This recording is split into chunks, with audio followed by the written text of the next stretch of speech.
Good morning, everyone. As you may have guessed, we are going to begin by singing together this morning. We're going to sing Morning Has Come. It's the first song in the Teal hymnal. The words will be on the screen. Please rise in body and spirit wherever you are and join in singing this morning.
Welcome to all of you who enter this sanctuary as a homecoming.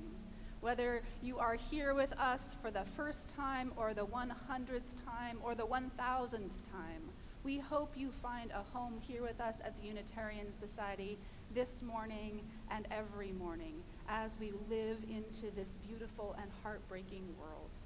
I'm the Reverend Julia Hamilton, and I am delighted to be here with you this morning. My pronouns are she, her, and I am sharing our service this morning with Angie Swanson-Kiriako, our membership and outreach coordinator, because this morning we are welcoming some of our newest members into this home, into this spiritual community that we share. It's a wonderful morning to be together. We're here with Matthew Grissett, our music director, our USSB singers. We've got our USSB musicians, Heather on the piano, and Keir Zecker is our worship associate this morning. And we gather here once again into this loving community of seekers, where we strive to live with integrity, nurture wonder, and inspire the actions that transform us and transform the world. If you're joining us in our online sanctuary, we are delighted you are here as well. We hope that if you're new to us, you will click on that visitor button and tell us how to get connected. And if you're joining us here in person, you can stop by the worship table, the welcome table after the service and fill out a connection card so that we can keep you updated with all of the things that are going on here at the congregation, because there are so many things beyond Sunday morning that we do together. And any Sunday, if you feel like this has become your home, you're invited to sign the membership book, find Angie at the membership table, and we will welcome you with open arms into this community. Some of the things that are coming up in the life of this congregation I want to highlight because we have some big annual events just around the corner. Next Sunday is our annual meeting of the membership. This is the time when we gather to reflect on the year that has passed, look ahead toward what's coming, participate in the democratic governance of the congregation. Everybody loves the word governance, I know. And we also celebrate our annual meeting with our annual flower celebration. That means you are invited to bring a flower with you to services next Sunday, and we will gather them together to represent the beauty of this community. This is a ritual that is shared by Unitarian Universalists around the world every spring, and it is one of the most beloved and beautiful Sundays in our year, so please join us. The ballots for the annual meeting have been sent out, so you don't have to be here to vote. You can, in fact, it's a lot easier if you cast that vote before we gather in person and count them by hand. So go ahead and fill out that ballot. If you have any questions, you can reach out to us here and help you with that if you need. This Friday, the Alliance, which meets once a month on the first Friday of every month, is gathering for their end of the year celebration before they take a break over the summer. It's a great time to get to know the Alliance if you haven't had a chance to meet them, Friday afternoon in Parish Hall. Finally, I'd like to say that if you are interested in joining other Unitarian Universalists in acts of public witness, in going out and marching, we've got a great, beautiful banner we often bring out with us. Marches like the one coming up on the 14th. You can get connected with our Justice and Equity group by joining their email list, and every Friday you'll get an update on all the work of justice that's going on amongst the members of that team. And you can always jump on the Zoom call at 10 o'clock on Fridays to find out what people are doing to make this world a better place together. So sign up for that Justice and Equity email list if you want to be kept up with the news, or join the call if you want to jump in. And finally, I want to say that our coffee hour this morning is going to be out in the garden because we are going to be welcoming our newest members with a luncheon in Parish Hall. So we're going to ask you to keep your coffee out in the garden unless you are one of the new members who is joining us for the luncheon. I invite you now to take a breath.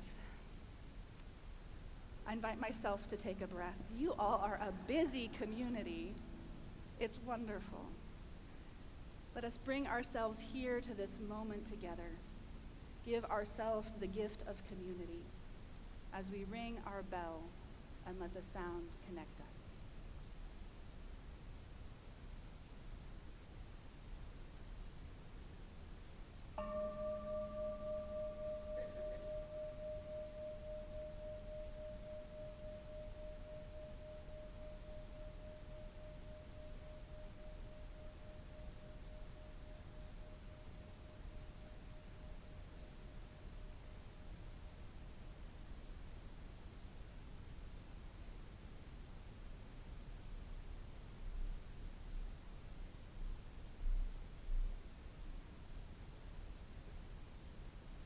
As Julia lights our chalice this morning, we kindle our shared flame with our light, our sparks of hope burning bright, our desires so grand, our love so wide, for justice is calling us. We work side by side. But as we reach, we stumble and rise once more with imperfect hands and missteps galore. May this fire remind us it's true. We are enough, not just what we do. So lean into our glow, let it gleam as we continue to nurture our dream, affectionate with our human strife, grateful for this precious life.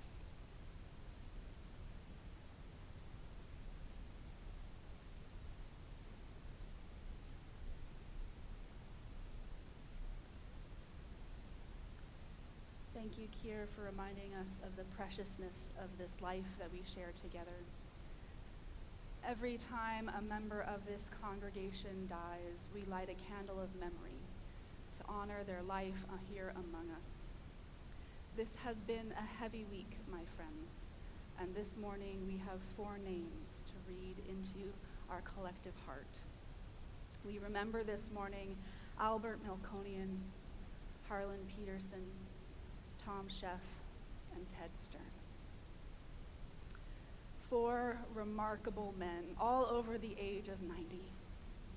All of them having lived thoughtful, caring, generous, engaged lives. All of them showing us and teaching us in their own way what it means to be a human being that cares about this world. Together, they have over 100 years of experience in the life of this congregation. There is so much wisdom held among us, and it is right that we gather to honor and remember them. We'll be sharing more information about ceremonies and celebrations in honor of their life as that comes. But right now, we hold them in our heart. We hold their families and loved ones, particularly Ann Peterson and Kay Stern. And we hold this whole community together, all those who have come before us and made their home here with us for a time, and on whose shoulders we rest. Blessings on your journey.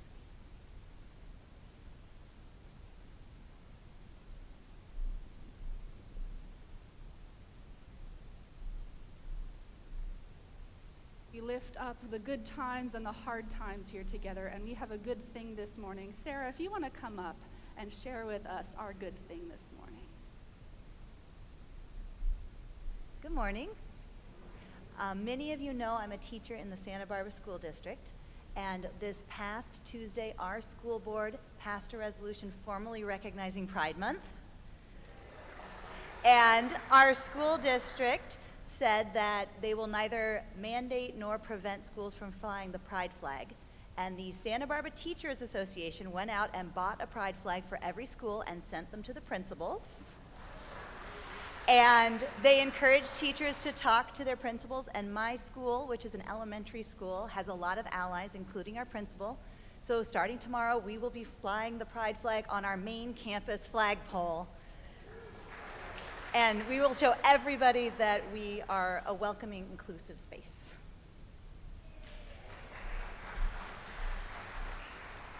And that is a good thing. So let us sing together once more, number 317 in the gray hymnal, "We Are Not Our Own." Please rise in body and spirit and join us in song.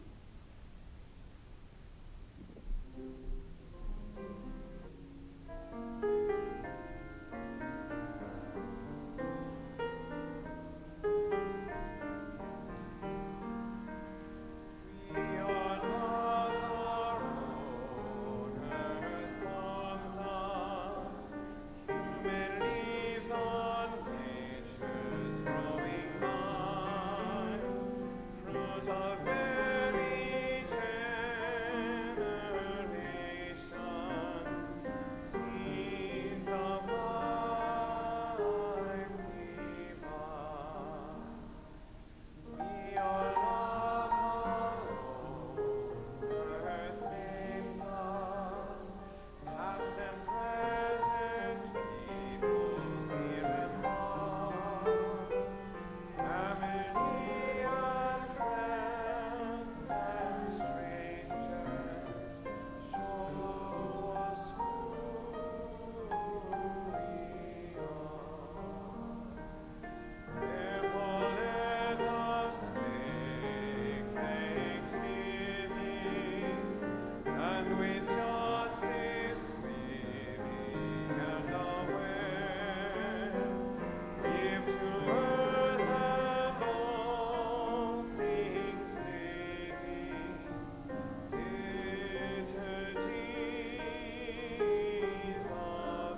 And I'm Julia Hamilton, and on June 30th, I will enter my last year of my 40s.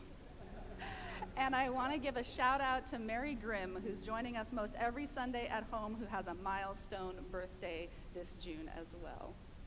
And I'm so grateful that Kier is offering us our birthday blessing this month.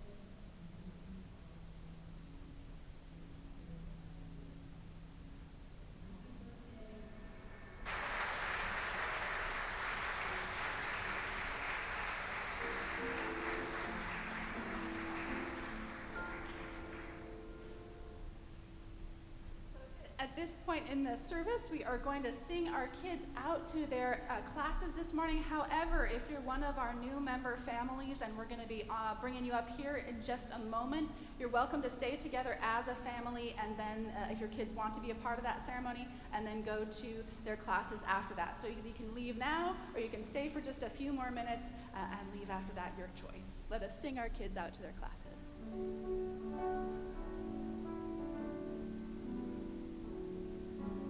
Hold you in our love as you go. May your hearts be at peace as you go. To nurture the spark of your precious love. We hold you in our love as you go.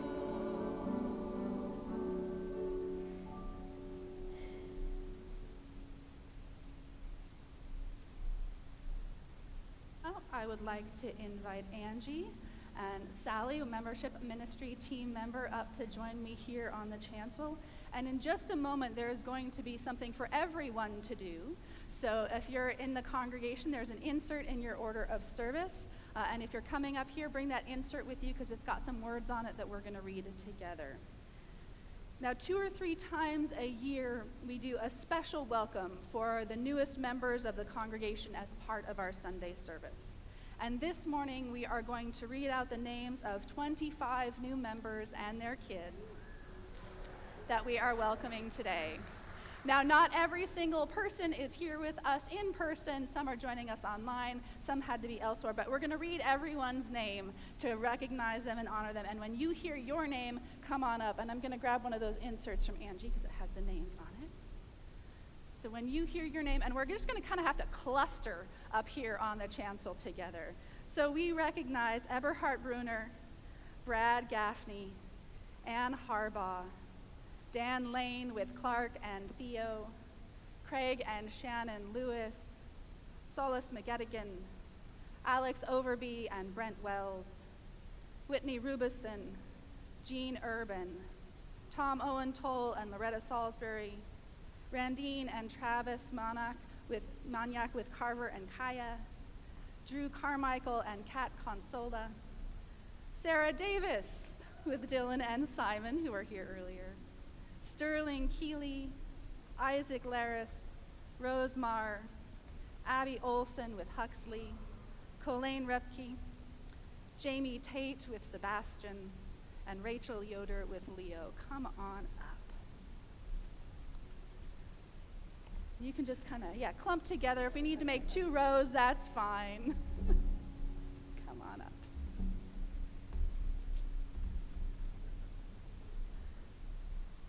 Community here. But good morning. Like it's SeaWorld and you're going to get splashed. No one will get wet. Good morning, all. It's so good to be here with you. Again, I'm Angie Swanson-Kiriakou. I use she, her pronouns, and I'm the Outreach and Membership Coordinator here at the Unitarian Society. And I'm so excited to welcome all of our new members today. Membership at the Unitarian Society of Santa Barbara is a special thing.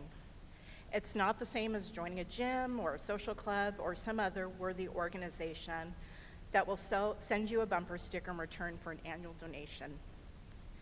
This is a community that asks for more than just your signature on a page.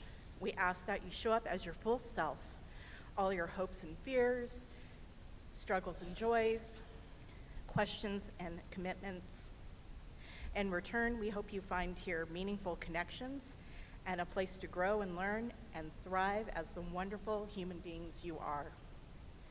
What is possible for this community is only determined by the energy, commitment, and love that people devote to this special place.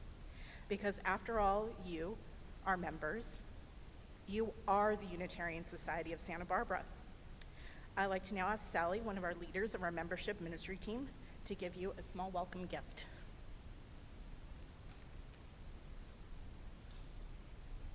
I've been a member for 50 years, and I've never seen as large a group as this. It's so wonderful.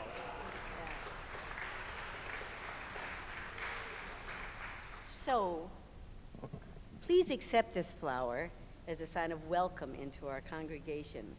We hope that you will continue to bloom here among us, bringing your unique beauty into our community, sharing your gifts, and growing alongside others who are also planting the seeds of love, justice, compassion, and joy.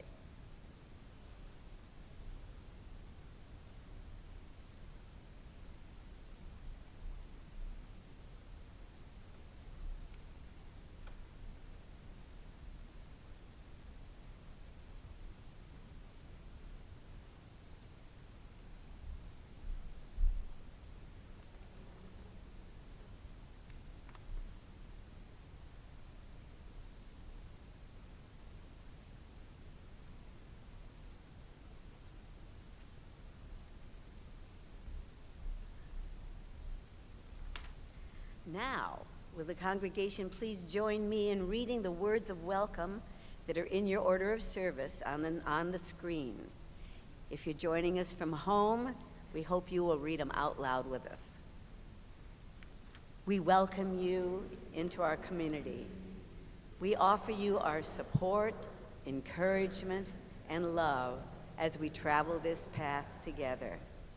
We will show up for you, learn with you, and invite you to share your dreams, ideas, and gifts with us. Together, we will strive to build a more compassionate world where all people can flourish. Together, we are the Unitarian Society of Santa Barbara, and we are a better place because you are here. Read your part. The insert.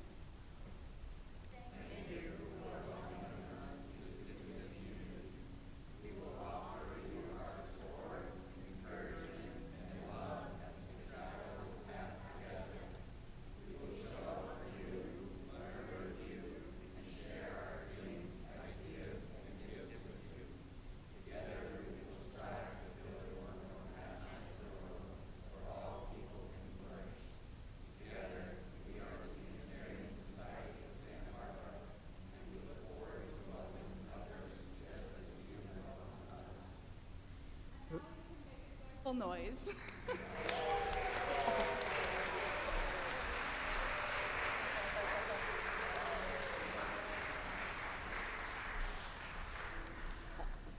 We're going to get to trade places with our singers, so you can go ahead and return to your seats as some of our singers welcome you with song.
invite us now into a time of meditation and prayer, a time when we orient ourselves toward that larger love that starts within us and moves out beyond us. So if you want to just take a moment and settle yourself wherever you are, maybe feel your feet on the floor or hold your hands open in your lap. Get in touch with your breath and body in space. And our words this morning come from my colleague, the Reverend Sean Neil Barron, who serves in Colorado. And Colorado is in the midst of defending a proposed law that would protect transgender children. And he wrote this in honor of that love that moves towards a fierce protection and advocacy for our kids in particular. As we enter this Pride Month, we will be finding ways to lift up the work of joy and fierce love in our communities. And so this is called Tell on Ourselves. They want us to snitch on love, so let's snitch on love. They've built a digital confession booth where neighbors can whisper about the kid next door who cut their hair short, where coworkers can rat out the teacher who uses different pronouns, where anyone with a grudge and a Wi-Fi connection can turn caring into a crime. They call it protecting children. We call it what it is, a bounty system for breaking families apart. Tell on us for holding our trans daughter's hand through high school, for buying our son his first binder and watching his shoulders drop with relief, for driving 3 states over because our kid deserved a doctor who saw their humanity first, for staying up until 2 a.m. Googling how to love your queer child better. Report us for saying we see you instead of we'll fix you, for believing our children when they tell us who they are, for teaching that their bodies belong to them. Tell on the grandmothers learning new pronouns at 75, hearts steady as lighthouses. Tell on the fathers who threw out old playbooks about boys and girls and wrote new ones about raising humans. Here's what they don't get. Love multiplies when you try and divide it. Every family they target creates 10 more allies. Every story they silence becomes a song someone else learns to sing. They think they're hunting monsters, but they're chasing ghosts. They think they are praying for miracles while missing that we are living miracles, telling bedtime stories that end with you are exactly who you are supposed to be. So crash their servers with our stories. Tell on us for loving louder than they can legislate. Now go love somebody so hard it breaks their algorithms apart. May it be so. Blessed be, and amen.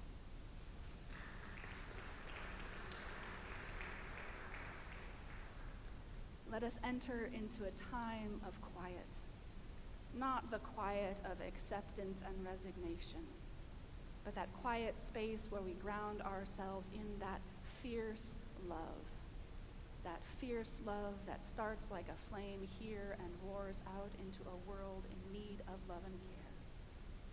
Let us enter into this time of quiet together.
sing together, "We Would Be One," number 318 in the gray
Our reading is by Roger Butts, a Unitarian Universalist chaplain, called "Above All, Love." Then, let us first of all have grace. Grace for those who have come before us. Sometimes they got it right, sometimes not. But we know more now because of them. If not grace, then gratitude. Next, let us have some grace for each one in their own particularity. We must always strive for common ground and work from there. If not grace, then an open heart. Finally, let's have some grace for ourselves, knowing we too can be wretched, to use a big word, or just plain old wrong, to be more direct. If not grace, then a bit of self-compassion. And let us, in the end, hate the parts of us that are warlike more than we hate the other who we imagine to be. And let us say, looking in the mirror, "Have mercy on me, have mercy on me, have mercy on me," so that we may have mercy on all of creation. If not mercy, then love. Above all, love.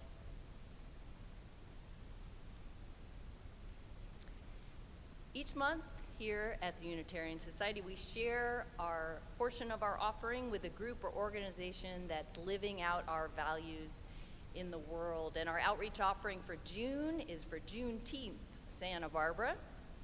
Juneteenth, Santa Barbara is our local celebration of the national recognition of Black Independence Day. And it's a collaborative effort to showcase Black culture, talent, and joy in Santa Barbara County. This year's event is in a couple weeks, June 14th at Plaza Del Mar Park down by the beach. And year-round, Juneteenth Santa Barbara helps uplift the local Black African-American-led serving organizations. So Please give as generously as you can now to support this important partner in our quest for a more beloved community. Join me now in reading our affirmation of gratitude and giving. Let us be grateful when we are able to give, for many do not have that privilege. Let us be grateful for those who share their gifts with us, for we are enriched by their giving. And let us be grateful even for our needs, so that we may learn from the generosity of others.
to be a wonderful.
Y'all, it's not fair making me cry before I have to speak. Thank you, musicians, for that beautiful music.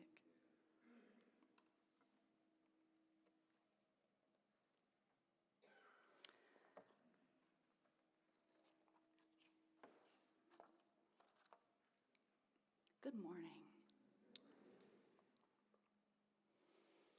There's an old joke in our tradition attributed to Thomas Starr King, who was this famous firebrand of a Unitarian minister in California in the mid-1800s. But before I share it, I'm going to do a little UU History 101 for those of you who may have missed the class a few weeks ago, so that this joke makes a little sense for everyone. So the Unitarian Universalist tradition evolved from this merger of two distinct, progressive, some would say heretical, Christian theologies of Unitarianism and Universalism.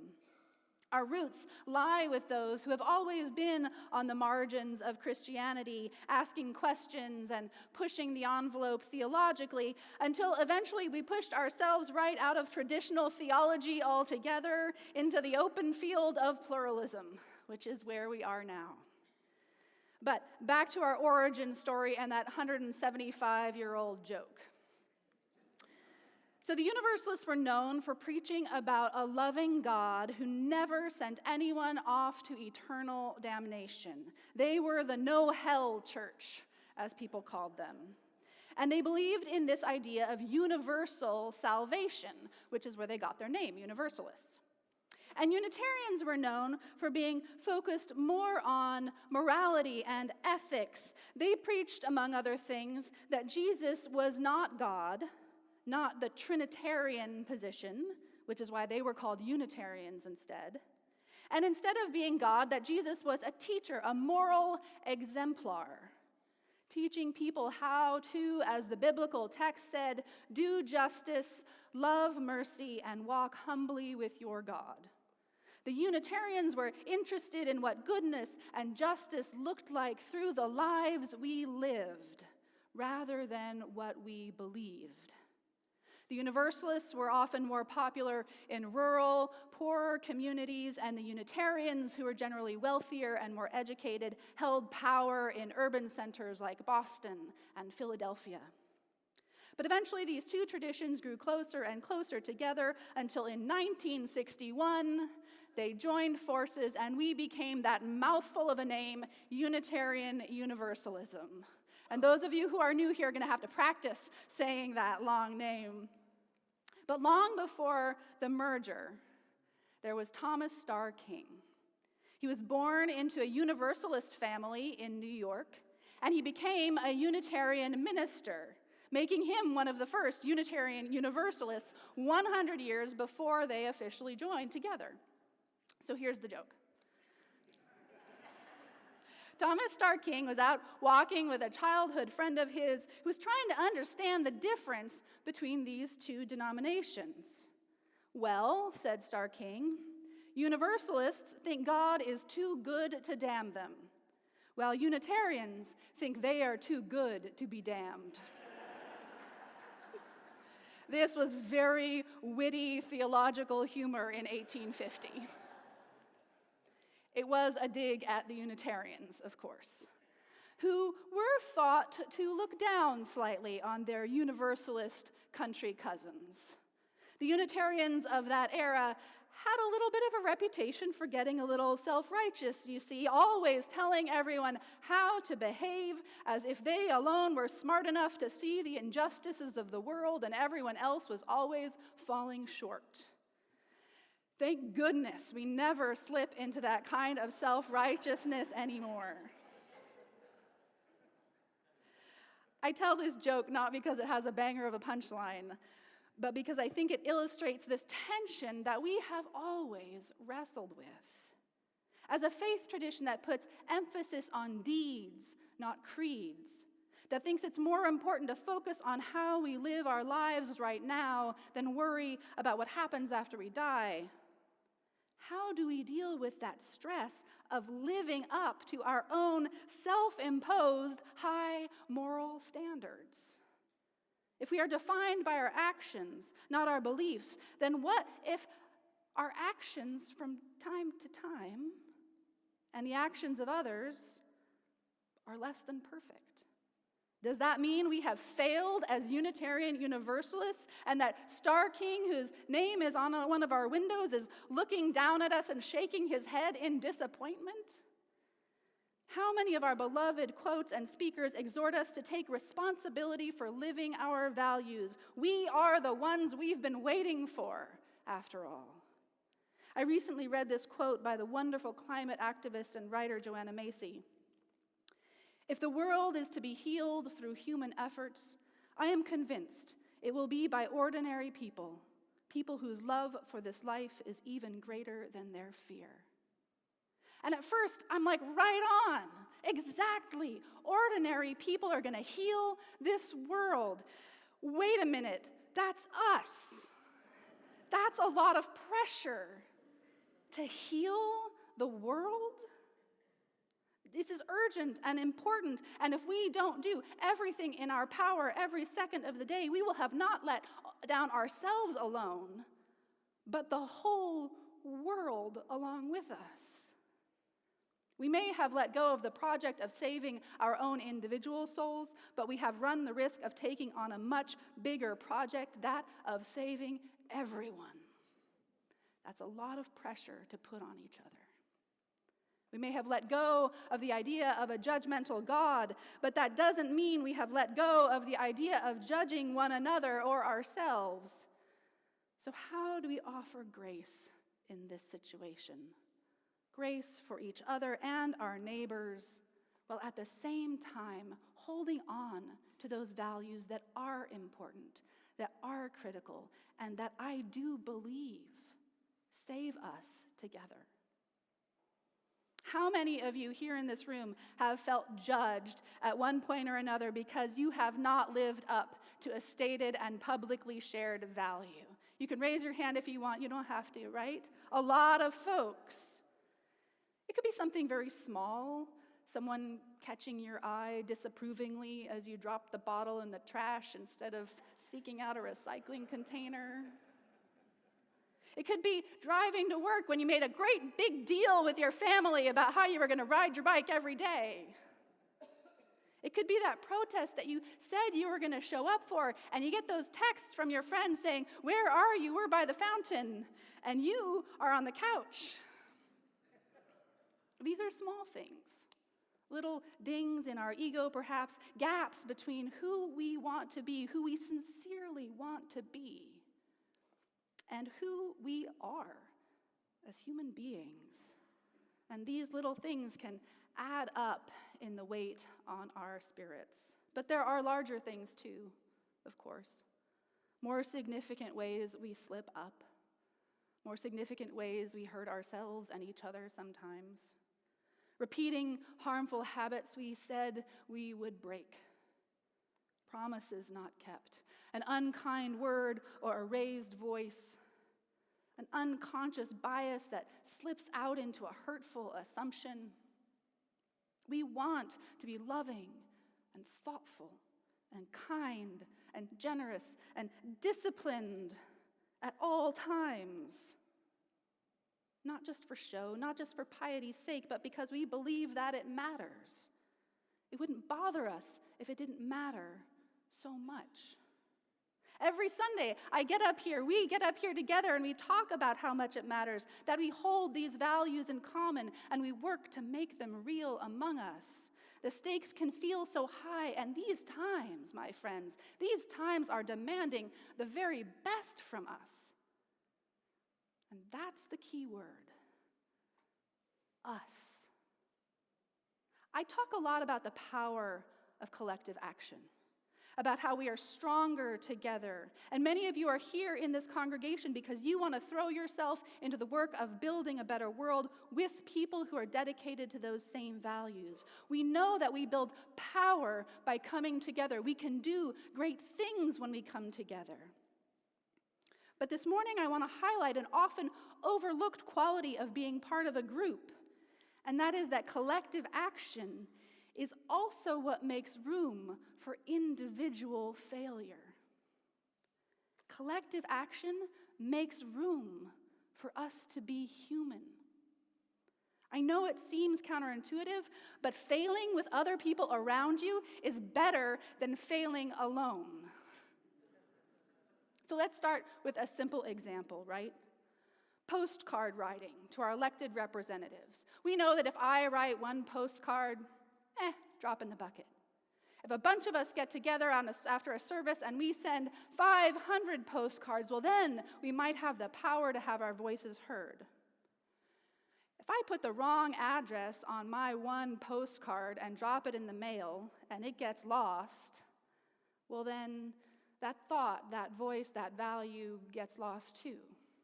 But if we're gathered in Parish Hall and we send 500 postcards and I put the address wrong on one of mine, well, 499 of them still get through. One personal failure when we're working together, one personal slip, one personal point of exhaustion or burnout, it doesn't tank the whole project. I remember one particular example from an unlikely situation at my wedding. As an interfaith couple, we incorporated both Unitarian Universalist and Jewish traditions, which means that at some point during the reception, I found myself hoisted up in the air on a chair while my spouse was similarly lifted, and we're holding a handkerchief between us while our strongest friends did their best to keep us aloft and dodge the ceiling fans. And every now and then, sitting up there, one of the corners of the chair would start to dip a little bit, threatening to tip me or my spouse over. Somebody would lose their grip or get tired or stumble. But the other chair hoisters, they always managed to compensate and straighten out before it got too off kilter, before any bones were broken, and we made it safely back to the ground. When we are being lifted by our community, every single person doesn't need to be a strong man.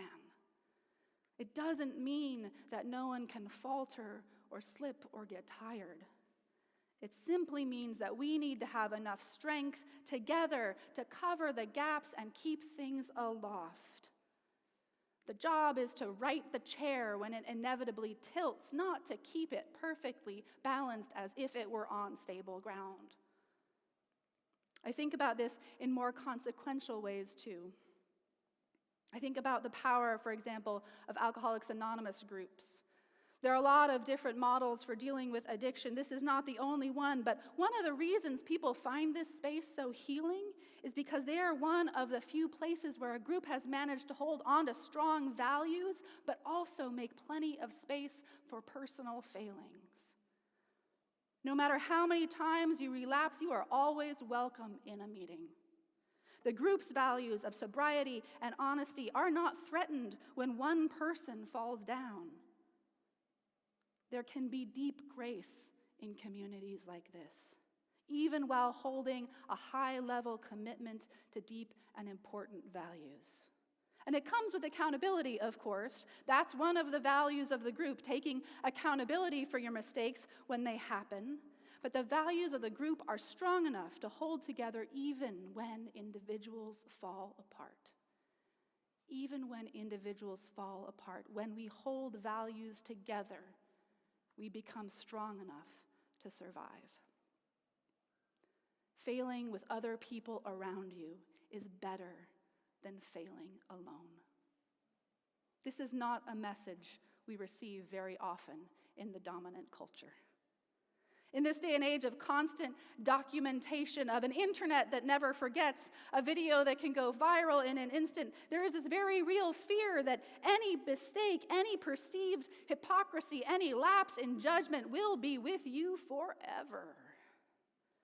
The fear is real. The fear of being judged is pervasive right now in our culture.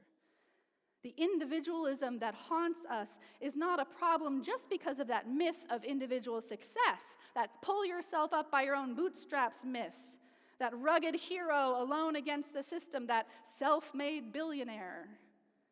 But the ethic of individualism also makes every individual failure larger than life. It creates this atmosphere of constant scrutiny. It tells you that if all there is you, then what happens when you aren't all you're supposed to be? Where do you find grace when there is no one around you to offer it to you? This hyper-individualized moment we live in, this is where judgment of ourselves as well as others can become kind of a hobby, not just a habit. The buffering power of being in real community can be lost. And so this is one final point that I want to make about why it's better to fail together. And that's because when a group comes together around shared values but makes room for individuals to make mistakes and holds the grace of non-judgmental relationships, those mistakes actually make the group stronger rather than weaker. Far from undermining the values of the whole or derailing the larger mission of love and justice, mistakes made and held in compassionate community strengthen the work of the group in the world. Because we learn from each other, my friends, constantly and always. That's one of the things our new member welcome says. We will learn together. And so if you feel safe enough to be vulnerable, if you know that you will be held with grace and non-judgment when you talk about the places you've burnt out, broken down, been sad, failed, misspoke, if you feel safe enough to share these things, we become stronger together. It opens the door not just for personal transformation, for personal recommitment to those values we hold important, but for collective transformation, an opportunity for all of us to collectively right that chair. But if you feel like we have to hide these things from one another, then we lose out on that opportunity to get better together. Being open about our hurts and bruises and tumblings brings a richness to this collective work and a way of healing as we go on this journey together. This is long-haul work we are doing. Building a world with more justice and peace and compassion and joy. This is not for the faint of heart, and these things are the work of a lifetime, if not longer. We need places where grace and aspiration can be held together. So, come and fail with us. There is room for you here, where we all want to grow into our best selves, but we know sometimes we won't always be our best selves, and we will survive and get stronger even because of it. Where we cultivate the power of collectively held action alongside the power of gracefully held mistakes. We know there is enough love in this world to save us all, and we know that we are enough to save one another. May it be so. Blessed be, and amen.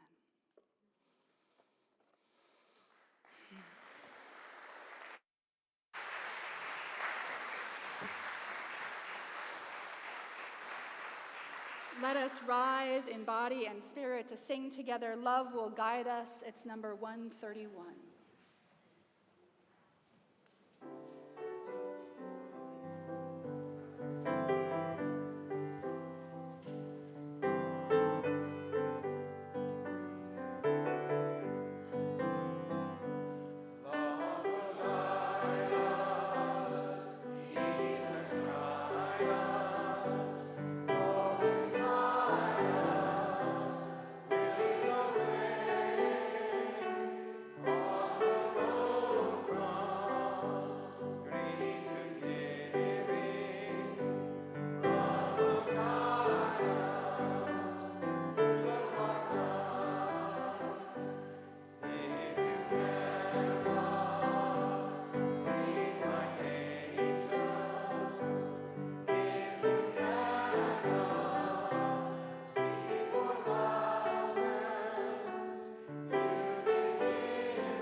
Stay right where you are, and if you want to put your hands over your heart or hold your hands open to the person next to you, if you have permission to hold hands with them, or just open to the world, however it is that you get connected into this beautiful community of aspiration and hope, as well as healing. And as you go out into this beautiful and heartbreaking world, may the light of love shine upon you, out from within you, be gracious unto you, and bring you peace. For this is the day we are given. Let us rejoice and be glad in it. And let us call out a blessing.